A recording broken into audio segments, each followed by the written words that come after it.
Going to tell you all a Texas story today, and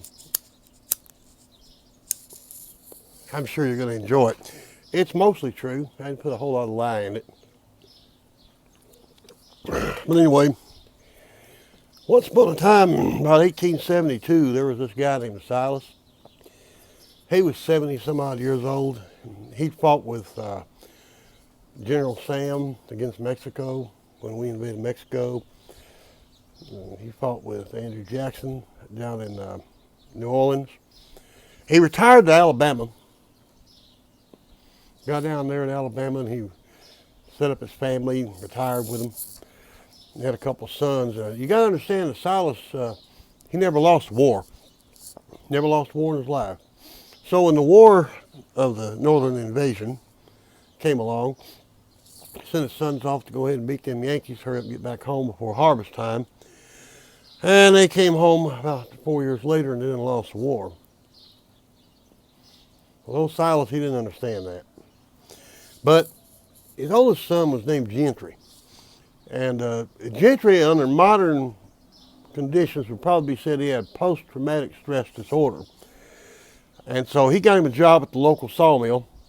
And every day he'd drive it down there on his mule. He'd ride down there on his mule to it. And buying the passage, he'd go past this general store that was owned by a carpetbagger. And the carpetbagger would sit there and he'd sick his dogs on him, make the donkey jump up and down, and everybody would get a laugh as old Gentry, would fall off his donkey. At any rate, Gentry told him, hey, look, you people won the war. You're buying our land for pennies on the dollar. We're just trying to get by, so just leave me alone. Let me go to work. Well, the very next day, he went going down to the sawmill, and the Yankee thought it'd be real funny to go ahead and sick them dogs on him again. Well, old Gentry came out with pistols, and he killed the dogs. Here come the Yankee. You son of a gun, I'm going to put you in jail. So he killed the Yankee, too. Word has he shot his wife in an outhouse, but I couldn't get that on confirmation. He went home and told the Reverend Silas, his Daddy, I just killed the Yankee and his dogs. And old Silas said, well, it'll come for us now. We got to go to Texas where there ain't no law. So old Silas and Gentry and the gang all gathered up, 150 wagon loads of people, and they came to settle the town called Pearl, turned into Moody, Texas. Okay. And that's where they resided till they died. I think Gentry became a Baptist preacher somewhere in Arkansas. There's a whole lot of stories about him.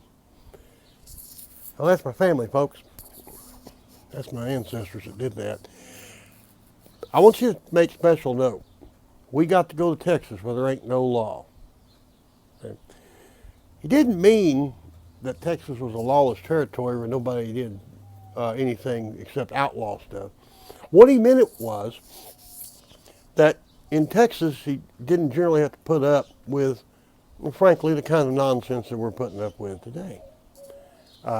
Ignore the Constitution, steal our rights and sell them back to us, take the sign down off the restrooms and let the horses use the bathroom there if they want to, steal land all up around the Rio Grande, or the Red River, whatever, and shoot people when they don't want to give up their land.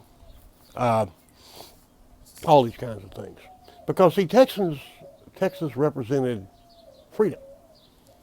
Most of the people that came to Texas were trying to escape from poverty or sometimes the law.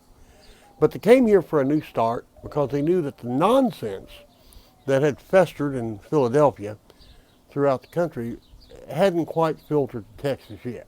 That's the main thing they knew. It just hadn't quite gone to Texas. And you go to Texas, well, there ain't no American law. And you get a fresh start. That's what Texas meant. So we got to get together as patriots and Texas nationalists and secessionists. And we need to put our heads together, and we need to go back to Texas where there ain't no law.